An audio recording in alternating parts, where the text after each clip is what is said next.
자, 이번엔 최말 마스터입니다. 제약바이오 얘기 좀 들어볼까 하고요. 전자공시생 블로그 운영하고 있는 장호진 팀장과 함께합니다. 어서 오세요. 네, 반갑습니다. 네, 어려운 제약바이오. 일단 트럼프 대통령이 2주 이내에 의약품 관세에 대해서 발표를 하겠다 이런 언급이 있었나 봐요. 네, 이게 5월 6일의 일이었습니다. 5월 6일 이후에 바이오들이 계속해서 조정을 받고 있는데 그때 의약품 관세에 대한 얘기를 했죠. 근데 다른 기업들 같은 경우는 이제 반등이 나오는데 오히려 그 전 상황을 보면 바이오는 경기 방어주 성격으로 시장에서 약간 선방을 했었거든요. 그렇죠. 주시장이 조금 밀리거나 조정받을 때는 오히려 바이오가 좀 선방하고 약간 그렇죠. 그렇게 우리나라는 경기 민감주인데 네. 미국에서는 이제 경기 방어주로 작용을 하고 있죠. 왜냐하면 이미 약을 판매하고 있는 업체들이 많다 보니까.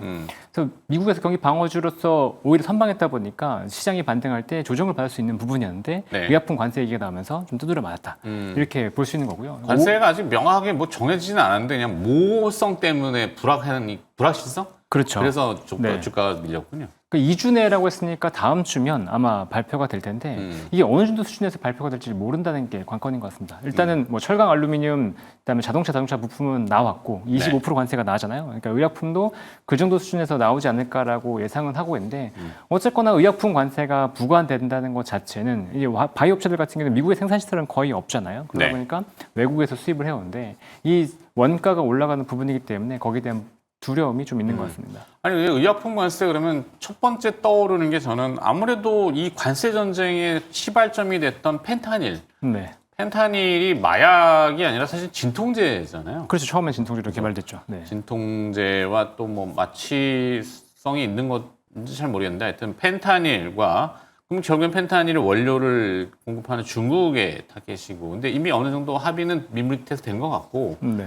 그 다음에 또 뭐 미국 내에 미국은 사실 저도 뭐 정확하게 모르겠습니다만 보험 제도와 그다음에 수가 그러니까 쉽게 얘기하면 미국에서 뭐 아프면은 돈 없으면 아프지도 말아야 된다. 그렇죠. 네, 민간보험 가입하지 못하면. 네.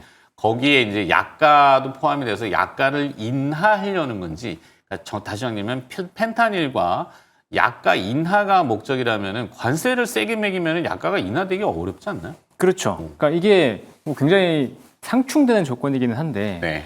지금 트럼프가 왜 이렇게 정책들을 가져가고 있냐 이게 좀 관건인 거잖아요. 일단은 트럼프 같은 경우에는 감세를 하고 싶어합니다. 네. 가장 하고 싶은 건 감세를 통한 부양책이고 이 감세를 하려다 보니까 뭐 세수가 그렇게 약간 네. 표심을 좀 얻고 그렇죠. 싶은 거겠죠. 감세와 대규모 부양책을 하고 싶은데 결국 그건 돈이 필요한 그렇죠. 거잖아요. 근데 부양책은 돈이 필요한데 감세를 하면 돈이 없으니까 네. 이걸 어디서 메울 거냐라고 봤을 때 이걸 관세로 매기겠다. 그렇죠. 플러스 도지를 통해서 돈을 절감하겠다라는 건데 이 도지를 그러니까 이게 지금 보면 관세와 감세가 둘 다 인플레이션에 악영향을 주거든요. 네. 인플레이션 상승 요인이기 때문에 어. 이걸 잡기 위한 방안으로 약가 인하와 네. 에너지 가격 하락 요 두 가지를 대안으로 좀 잡고 있는 것 같습니다. 그러니까 그러다 보니까 관세를 통해서 두드리면서도 동시에 약가 인하를 하라고 행정명령을 이제 선명한 거죠. 그거에 대한 감내는 제약사가 돈 많이 벌었으니까 져라 뭐 이렇게 그렇죠. 근데 전가시킵니다. 정확하게 따지면 지금 제약사를 완전히 공격한다기보다는 그 중간에 있는 PBM이라는 곳을 공략을 하고 있습니다. PBM? 네, 이게 PBM. 뭐죠? 그러니까 우리나라 같은 경우에는 국민건강보험이 있잖아요. 유럽 네네. 같은 경우도 국민건강보험이라고 해서 정부 차원의 건강보험이 있습니다. 그러니까 건강보험에서 수가를 적용하는 것의 여부라든가 수가에서의 보험 수가 얼마를 적용할 것인가 이런 것들은 적용을 하잖아요. 네. 근데 미국 같은 경우는 국민건강보험이라는 게 없어요. 네. 그러니까 메디케어나 메디케이드와 같이 고령자라든가 네. 아니면 장애인 아니면 저소득층 대상으로 한 그런 보험이라든가 아니면 네. 사보험이 있는데 이런 사보험 같은 경우에는 이 병원이라든가 그다음에 고용주, 그러니까 고용주들도 건강보험을 가입하니까 그렇죠. 이들과 협상이 필요할 거잖아요. 수가 적용. 이 수가 적용을 누가 하냐면 중간에 있는 파마시가 합니다. 그러니까 네. PBM이 합니다. 네. 그러니까 이 PBM들이 들어가서 약가 조정을 하다 보니까 이 업체들이 공개적으로 리베이트를 받아요. 그러니까 이게 우리나라 같은 경우는 리베이트 받으면 난리 나고 막 제재도 그렇죠, 많이 그렇죠. 받고 하잖아요. 근데 네. 미국은 재밌게도 이 리베이트가 그냥 공식화되어 있습니다. 그러니까 중간에 커미션, 리베이트, 뭐 팁 문화 이런 게 좀 강하죠. 합법화됐어서 그런가? 네. 그러다 보니까 이 PBM들이 중간에 돈을 많이 가로챈다라고 주장을 하고 있는 거죠. 지금 네. 상황에서는. 그래서 이 PBM들의 어떤 수익을 좀 낮추고 이런 구조들을 탈피시키면 약가를 충분히 인하할 수 있다라고 내부적으로는 판단하는 것 같습니다. 자, 그런 그 구조적인 문제에서 또 이 미국의 식품의약청 안정국 네.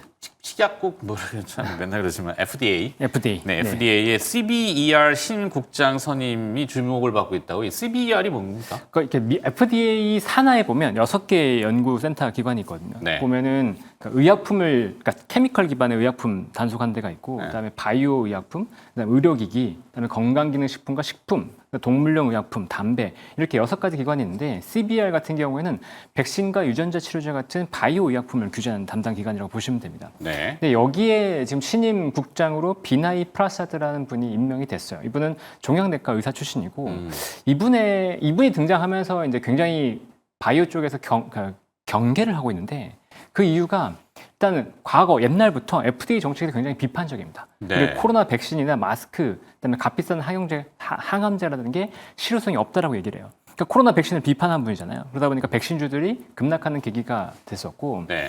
여기에 신약 승인 수가 감소해도 괜찮다. 더욱 명확한 근거가 필요하다라고 주장을 합니다. 그러면서 임상 4상까지 얘기를 해요. 네. 그리고 지금의 임상 체제에서는 병원과 그러니까 그 임상시험 설계자와 의사 간에 너무 친밀하다. 그러니까 임상이 명확하지 않다라고 투명하지 않다라고 이제 얘기를 하고 있는 거죠. 그러면서 임상을 굉장히 강화해야 된다고 얘기하고 있기 때문에 이건 또 비용 증가가 되는 거잖아요. 그리고 비용 증가 플러스 약이 어떻게 그러니까 허가가 날지 이런 것들에 불투명해지다 보니까 네. 이게 전반적으로 바이오 업체들한테 굉장히 부정적인 영향을 준 것 같습니다. 그렇죠. 자, 이 미국의 약가는 사실 뭐 안에 들어가 보면 원가 계산법에 여러 가지가 들어가겠지만 네. 첫 번째는 이제 그 약을 만들기 위한 그 허가를 받으려면 FDA 허가가 충족돼야 되고 거기에는 이제 말씀하신 임상이 되게 많잖아요. 그렇죠. 전 임상부터 1상, 2상, 3상 현재까지 그렇죠. 대충 그렇게 나오는데 전 임상이 보통은 동물 실험이잖아요. 그거를 그래도 이 임상 절차를 천문학적으로 비용이 들어가는 것들을 좀 줄여보자 이래서 이제 AI 시대가 도래하고 그렇죠. AI로 좀 검증을 좀 하면은 이것도 되지 않아? 이래 최근에 그 나왔던 이슈가 그거 아닙니까? 네, 맞습니다. 그래서 FDA에서도 지금 보면 AI를 적극적으로 활용한다고 하면서 네. 책임자로 제레미 월시라는 분을 임명을 했어요. 근데 이분이 부지 앨런 해밀턴의 CTO 출신이고 네. 오픈 AI와 초기 회담을 가지면서 FDA 약품 검사 프로그램의 개발에 직접 참여했던 인물입니다. 그러다 보니까 AI를 활용해야 된다는 건데 그럼 AI를 어디서 활용해? 라고 하는 거잖아요. 그러니까 지금 보면 어떤 케미칼이라든가 바이오 의약품의 어떤 기전, 그러니까 어떤 우리가 기전 같은 것들, 예를 들면 인슐린 같은 게 어떻게 작동하는지 이런 것들은 이미 논문으로 다 밝혀져 있잖아요. 네. 근데 그런 논문들을 일일이 다 확인할 수는 없으니까 AI의 데이터를 놓고 돌리면 우리가 원하는 질병에 있어서 어떻게 작용하는 기전이 어떤 작용 기전으로 접근하면 좋을지에 대한 것들을 판단할 수 있거든요. 그러니까 전임상을 동물 실험을 빼고 네. 이런 AI 데이터를 기반으로 해서 전임상을 대체할 수 있는 그런 형태로 지금 진행이 되고 있다. 그러니까 결국 보면은 전반적으로 약가 인상이나 이런 거 부담이 있지만 이런 전임상 단계에서 비용이 절감된다 그러면 이것도 괜찮은 거 아니냐라고 얘기가 나오는 거고 그러다 보니까 이런 AI 관련된 의료 비즈니스들을 하는 업체들의 주가들은 굉장히 좋은 모습이 나타나고 있죠. 물론 이 과정이 있을 거예요. 그 데이터라는 것들을 통합해야 될 거고 네. 그 데이터에서는 사실 그 혼재되어 있는 잘못된 데이터들도 있을 거고 아니면 뭐 그런 거 있잖아요. 누군가가 의도적으로 막 끼워 넣어가지고 네네. 그런 것들을 튜닝하는 파인 튜닝이나 그 데이터를 접근하려는 접근성 거기에 또 이제 이렇게 좀 학습을 통해 가지고 AI가 어느 정도 완결이 돼야지 얘를 믿고 뭔가 이걸 하지 않겠어요? 그러긴 한데 어쨌든 논문이라고 하는 것은 방금 말씀하신 대로 어쨌든 이미 검증이 그렇죠. 됐기 때문에. 검증이 된 논문 중심으로 해서 스터디를 할 거기 때문에 이게 챗GPT만큼의 어떤 할루시네이션이 그렇게 심하진 않을 거다라고 보고 있죠. 네. 오케이. 자, 그다음에 트럼프 대통령이 약가를 인하하는 추진 배경? 진짜 속내는 당연히 표심이 아닌 표심? 네. 아까 얘기 드렸지만, 네, 표심인데, 감세를 추진하는 과정에서, 네. 관세가 결국은 대안으로 나왔고, 또 이걸 통해서 이제 인플레이션이 우려가 되니까 약가 인하를 강력하게 추진을 하면서, 결국 민심 다스리기 플러스 인플레이션을 저하시키는 요인이 미국의 되고 재정 있는 건전성? 그렇죠. 네.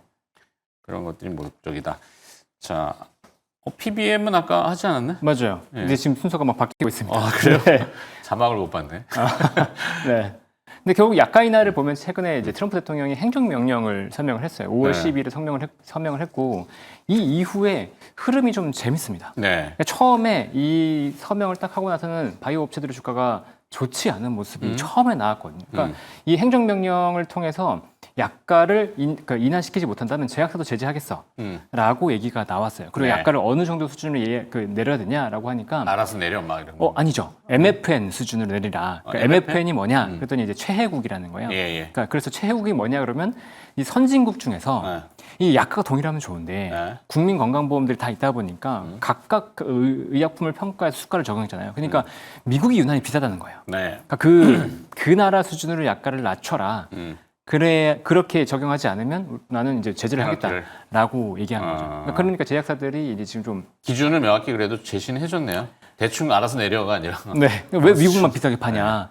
근데 미국만 비싸게 파는 게 알고 봤더니 PBM 때문이다. 뭐 이런 이제 얘기가 나오면서 삥 뜯어가는 커미셔너들이 많다. 그렇죠. 그래서 유통 과정이 복잡하다 뭐. 이런 그렇죠.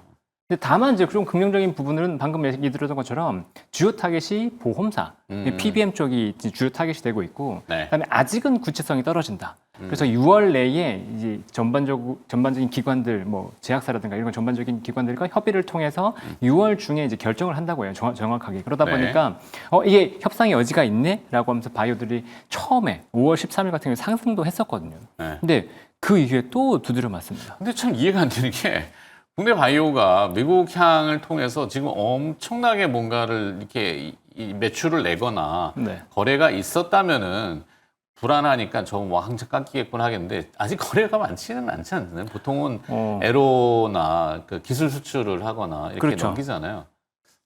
좀 이해는 잘 안 돼서 그냥 심리적인 어떤 영향인가? 아까 얘기 드렸지만 임상이 지연됐었잖아요. 임상이. 네, 신입국장으로 인해서 네. 임상이 지금 딜레이 된다 그러면 우리나라는 기술 수출한 것들의 결과가 늦게 나오잖아요. 오케이. 네, 그런 것들에 대한 우려가 굉장히 이해했어요. 커질 수 있는 거죠. 네. 네. 자, 5월 13일자로 할로자임 주가가 20%, 24% 급락했다고요? 맞아요. 네, 이것 이건 때문에 뭡니까? 이것 때문에 우리 시장이 급락을 했는데 우리 아까 말씀드렸듯이 알테오젠 영향? 알테오젠도 같이 영향을 받았죠. 요거랑 같이 영향을 받았는데 뭐 알테오젠 그만큼 급락하지는 않았어요. 네. 근데 이 내용을 좀 보면 요게 CMS라고 Centers for Medicare and Medicaid, 그러니까 메디케어와 메디케이드를 관장하는 센터에서 이제 가이던스를 내놨어요. IRA에 관련된 가이던스를 내놨는데 여기에서 이제 보통 이제 신약이 나오면 네. 메디케어에서 파트 B와 파트 D가 있거든요. 파트 B는 의료 수가, 그러니까 병원에 방문했을 때 외래에서의 수가고, 파트 D 같은 경우에는 처방약의 수가인데 이 두 가지 수가를 적용하는 데 있어서 약가를 그러니까 처음에 신약이 나왔을 때는 약가를 보존해줘요. 네. 이게 7년에서 뭐 9년 뭐 이렇게 보존해주는데 그 기간이 지나면 약가를 협상을 해서 약가를 낮춰야 됩니다. 근데 그 기간이 신약일 경우에는 적용이 되는데 문제가 뭐냐면 예를 들어서 A라는 활성 물질이 있었는데 여기에 B라는 물질을 섞어서 새로운 약을 만들었어요. 네. 그러면 이게 기존의 활성 물질 A를 기반으로 한 약과 그러니까 약의 효과가 크게 차이가 없으면 이건 신약으로 보지 않는다는 거예요. 이게 무슨 문제가 발생했냐면 그러면 할로자인 같은 경우에는 기존의 IV 정맥 주사 약을 네네. SC 제형으로 변환시키는 거잖아요. 그러면 기존 경구? 아니요. 그 피하 주사. 피아. 네, SC는 이제 피하 주사로 바꾸는 건데 당연히 여기다 주사를 맞는 것보다 엉덩이 주사 한번 맞고 끝나는 게 훨씬 더 빠르잖아요. 그렇죠. 그러다 보니까 여기에 편의성 혈관 체제되고 때문에 하니까. 좋을 거다라고 한 건데 이게 기존에 뭐 특허가 만료된다거나 의료 보험 수가가 만기된다거나 이런 이후에 이게 SC 제형으로 바뀌어서 새로운 약을 출시하면 이게 신약이니까 네. 특허 보호도 더 오래되고 그다음에 약가도 더 오래 유지될 수 있다는 게 원래 기대감이었거든요. 네. 그러니까 할로자임이나 알테오젠이 굉장히 주가가 좋았는데 지금 여기서 얘기한 걸 보니까 CMS 가이던스를 보니까 이게 약의 효능이 더 좋아지는 건 아니라는 거죠. 그러니까 IV에서 SC로 바뀌는 게 약의 효능이 좋아지는 거 아니니까. 약 자체 원천적인 거는 변화가 그렇죠. 또 없는데. 동일하니까. 그럼 이게 신약이 아니면 이 약가 인하가 바로 들어가는 거 아니야? 라는 우려가 생기면서 미국에서 이제 목표 주가를 하향시킨 거죠. 네네. 네, 그러다 보니까 할로자인 주가가 급락을 했고 할로자인과 알테오젠의 기전은 동일하다 보니까 S제형으로 변환하는 거다 보니까 알테오젠에 대한 우려도 불거졌다. 오케이. 이렇게 볼 수 있는 겁니다. 네. 자, 알테오젠은 또 이 주주들한테 주주 서한을 통해서 무엇을 알리고 싶었을까요? 뭘 권했나요? 알테오젠은 결국 얘기하고 싶은 건 이런 거죠. 아까 말씀드렸듯이 활성 성분 A와 일단 B를 섞었을 때 이게 새로운 물질이 아니면 이게 약가 인하라든가 이런 것들에 타격을 받는다는 건데 알테오젠은 이렇게 얘기한 거죠. 우리의 약은 신약이야. 네, 라고 얘기하고 있는 겁니다. 이게 우리가 신약으로 간주될 수 있는 게 투여 시간만 줄여주는 게 아니고 부작용이 감소해. IV 대비해서 부작용이 감소하고 그렇기 때문에 제약사들도 SC형을 적극적으로 접근하고 있는 거야. 이렇게 소통을 합니다. 그러다 보니까 알테오젠의 이 발표 이후에 알테오젠은 이 할로자인만큼 급락이 나오지는 않았어요. 근데 네. 저는 그리고 또 알테오젠은 신약 같은 경우에 그 지금 개발하고 있는 것들이 키트루다 같은 경우는 말씀하신 대로 기존의 약이 있었기 때문에 이 기존의 약이 신약이 되냐 안 되냐 여부가 있겠지만 새로 지금 컨택하고 있는 것들은 전부 다 신약 기반으로 애초에 신약 기반으로 접근하고 있기 때문에 네. 거기서의 영향도 크지 않을 거다라고 얘기하고 있고요. 쉽게 얘기하면 뭐 미국 당국의 입장에서 보면 야 김밥은 다 똑같은 김밥 아니야. 근데 우리는 참치김밥이야. 우린 김치김밥이고 들어가는 속재료가 달라. 차원이 다른 거야라고 얘기 그렇죠. 주장하는 거죠. 근데 뭐 알테오젠의 주장이 과연 맞을 건지는 좀 지켜볼 필요는 있겠지만 그래도 좀 납득이 될 만한 설명이었다라고 볼 수 있을 것 같습니다. 자 결론은 그래서 투자 전략을 좀 잡아야 되는데요. 어떨까요? 지금 이제 미국이나 우리 시장이 굉장히 크게 반등했잖아요. 근데 네. 그 반등한 이유를 보면 지수 자체 전체를 지수죠. 말하는 전체 지수가. 전체 지수가 올랐던 이유가 이게 시장이 정말 좋다라기보다는 우려가 피크아웃했다는 거잖아요. 관세에 대한 우려가 이제 90일 유예되면서 기존에 노출됐던 것들 이것보다는 낮아질 거야라는 기대감 때문에 반등했다 그러면 네. 이제 제약 바이오 쪽도 마찬가지인 것 같아요. 그러니까 우려가 지금 모든 악재들이 이제 피크아웃을 하고 있고 여기에서 뭔가 확정적으로 오히려 규제가 나온다고 한다면 그 이후엔 주가가 좀 반등할 수 있지 않을까 이렇게 보고 있습니다. 좋습니다. 특별히 보시는 기업은? 특별히 보는 기업이 있다면 알테오젠이 대장이니까 알테오젠. 아무래도 반등에 대한 기대감 좀 가져가면 좋지 않을까 이렇게 네. 생각하고 있습니다. 블로그에 좀 올려줘요. 네. 알겠습니다. 전자공시생 블로그 운영하고 있는 장호진 팀장과 함께 제약바이오 마스터 진행해봤습니다. 오늘 고맙습니다. 네, 감사합니다.